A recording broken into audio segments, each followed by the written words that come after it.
রমজান মাসের জন্য আমরা কতটুকু প্রস্তুত?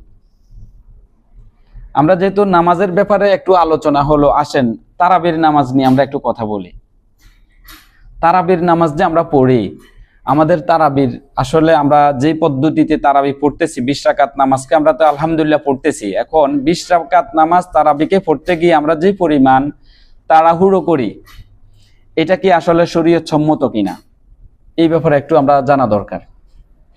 যে আমরা 20 রাকাত নামাজকে কত দ্রুত করে শেষ করে ফেলতে পারি, এই যে একটা আমাদের খারাপ দিক। অথচ নামাজ হচ্ছে আল্লাহ রাব্বুল আলামিনের সাথে বান্দার সর্বোচ্চ সম্পর্কের কি জায়গা, যেখানে বান্দা হবে আল্লাহর জন্য অবনত, আর আল্লাহ রাব্বুল আলামিনের সম্মানে আমাদের নামাজটা হবে তত বেশি কি সৌন্দর্যমণ্ডিত। সেটা না হয় তারাবির নামাজের ভিতরে আমাদের যত দ্রুত শেষ করে ফেলতে পারি, এই যে একটা মানে ঐতিহাসিকভাবে চলে আসতেছে, এগুলো থেকে আমাদেরকে বেরিয়ে আসা দরকার। অর্থাৎ আমাদের যে আমরা তারাবির নামাজ পড়তে যাচ্ছি, তারাবির নামাজ আমরা জানি যে কোনো নামাজ পড়ার সময় ধীর স্থির ভাবে পড়তে হয়। এখন 20 রাকাত নামাজ কখন শেষ করব, এই পেরেশানিতে আমরা ব্যস্ত থাকি। এটা আসলে আমাদের সাথে যায় না। কেন যায় না? কারণ হচ্ছে নামাজ তো হচ্ছে আমরা ধীর স্থিরতার সাথে পড়তে হবে, তো এখানে তাড়াহুড়ো করলাম, এটা কেমন হলো? এই বদ অভ্যাস থেকে আমাদেরকে বেরিয়ে আসা দরকার। আমি আপনাদের মাধ্যমে সবাইকে এই জিনিসটা, এই মেসেজটা দিতে চাই যে দেখুন, আমাদের তাড়াহুড়ো করা ঠিক না। আর এই তাড়াহুড়োর পিছনে দুইটা দিক থেকে আমাদের ভুলগুলো আছে। একটা হচ্ছে আমাদের আলেমদের পক্ষ থেকে কিছু সংশোধনের প্রয়োজন, আর একটা হচ্ছে সাধারণ মুসল্লি যারা আছে তাদের। আলেমদের পক্ষ থেকে বলবো যে ওনারা একটু স্লোলি পড়া উচিত, কোরআনটাকে ধীরে ধীরে তিলাওয়াত করা উচিত, এত দ্রুত রুকু সিজদাগুলোকে এত দ্রুত শেষ না করা উচিত। অনুরূপভাবে সাধারণত যে মুসল্লিরা আছে অথবা মসজিদ কমিটির সাথে আমরা যারা রিলেটেড, যারা সভাপতি অথবা মুসল্লি যারা আছে, ওনাদের আরেকটু ধীরস্থির হওয়া উচিত। অনেক সময় আমরা ইমামদেরকে কি করি, প্রেশার কি করি যে আপনি দ্রুত কি করে ফেলুন, নামাজ শেষ করে ফেলুন, আপনাকে এত সময়ের ভিতরে 20 রাকাত শেষ করতে হবে। এই যে টাইম আমরা বেঁধে দিই, এগুলো থেকে আমাদের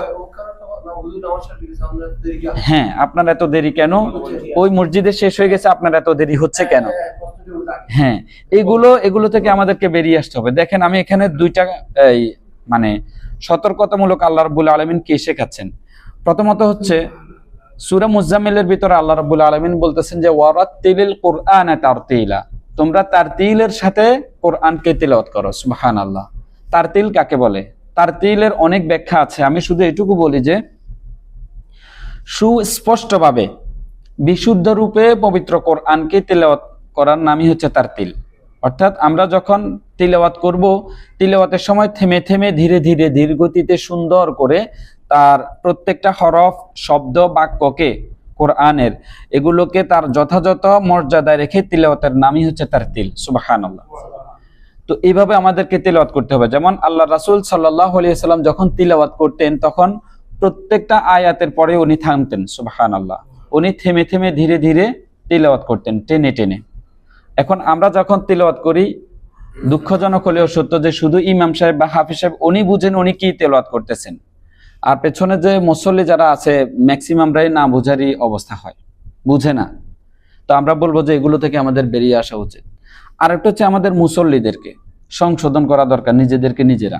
দেখুন সূরা আল মুমিনুনের ভিতরে আল্লাহ রাব্বুল আলামিন কি বললেন? বললেন যে কদ আফলাহাল মুমিনুন, অবশ্যই মুমিনরা সফলকাম হয়ে গেল।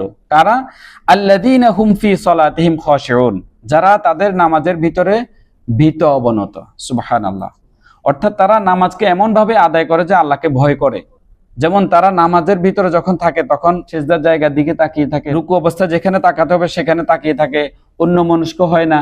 নামাজে দাঁড়ালো, অন্যদিকে তার গতিবিধি নেই, বরং নামাজের ভিতরে কি তার মনোযোগ, ইমাম সাহেব কি পড়তেছেন, ইমাম সাহেবের তেলাওয়াতকে বোঝার চেষ্টা করা, শোনার চেষ্টা করা, রুকু সিজদার সময় নিজের মনোযোগ সহকারে নামাজের যে বিধানগুলো আছে এগুলোকে আদায় করা। যেমন হাফেজ সাহেবরা অনেক সময় কি করেন, এত দ্রুত করেন যে পেছনে বুড়ো মুরব্বীরা থাকেন, অসুস্থ রোগীরা থাকেন, রুকু সিজদা করে উঠতে পারেন না, অথচ উনি কি ওনার জায়গায় শেষ করে ফেললেন, অথচ মুসল্লি এখনো শেষ করতে পারেননি। এগুলো আমাদেরকে সংশোধন করা উচিত। এতে করে আমাদের নামাজটা কি হবে, যথাযথভাবে আদায় হবে। আল্লাহ রাব্বুল আলামিন আমাদের নামাজকে সহিভাবে পড়ার আদায় করার তৌফিক দান করুন, সকলে বলি আমিন।